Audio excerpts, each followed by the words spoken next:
An audience, wild felines prowl, without a home, without a master, the Baha'i temple at my feet, memories everywhere. Haifa is my hometown, and there's a beautiful Baha'i temple there. Cheers.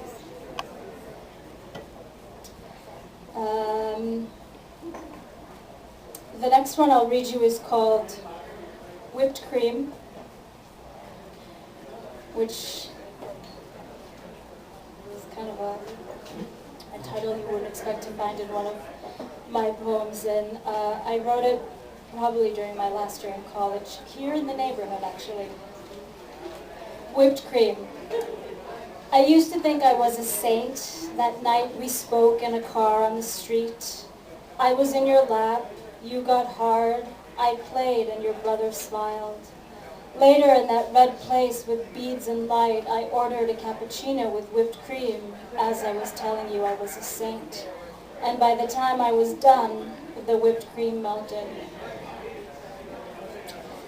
Let's see. The first poem in the book is called Côte d'Azur, which stands for the French Riviera. And I'll read it to you. Côte d'Azur. There is a stone tower between two small towns on the Mediterranean. From atop, a girl is afraid of heights. Another steps on glass.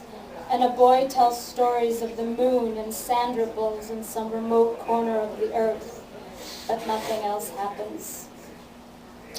And the last poem in that chapter is one that I've never read. It's one of my favorite, and it's very short. And the shorter poems, I think, are the more difficult ones to read out loud because they are meant to be read alone.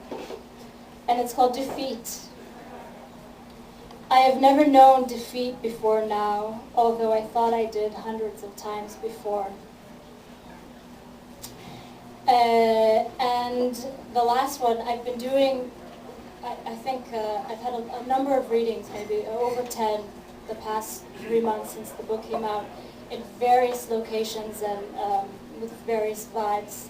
All of them are on YouTube, and my whole family is abroad there, share this with me virtually.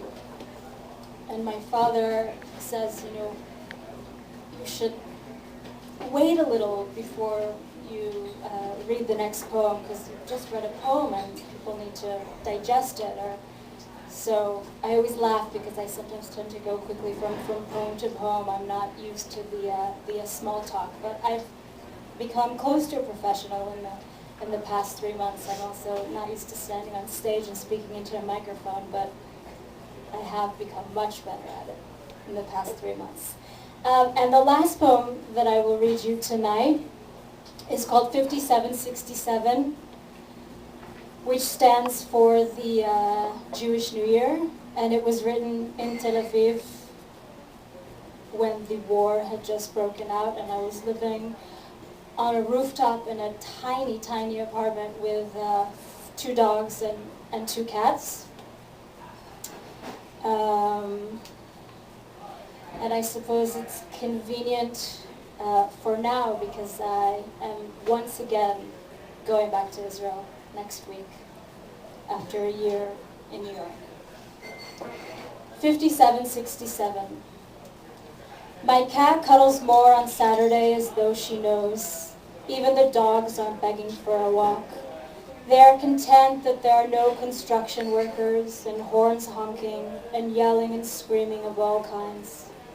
The new year has landed us this silence and the first raindrops too, and everyone is sitting in some family living room. The only place open is the corner store on Balbanen where we used to buy ice cream before or after our trips. Now it's my usual hangout. When I get enough energy, I'll make my way there for some stale pastries, bad coffee, and free internet service. On the way, there'll be the playing of a clarinet. Then I'll send you this poem, give the dogs a brushing, and find the sea from another direction. So thank you very much. for coming and for listening. I have a few books if anybody wants to pick them up. And thanks to Gorillas for having me. And cheers.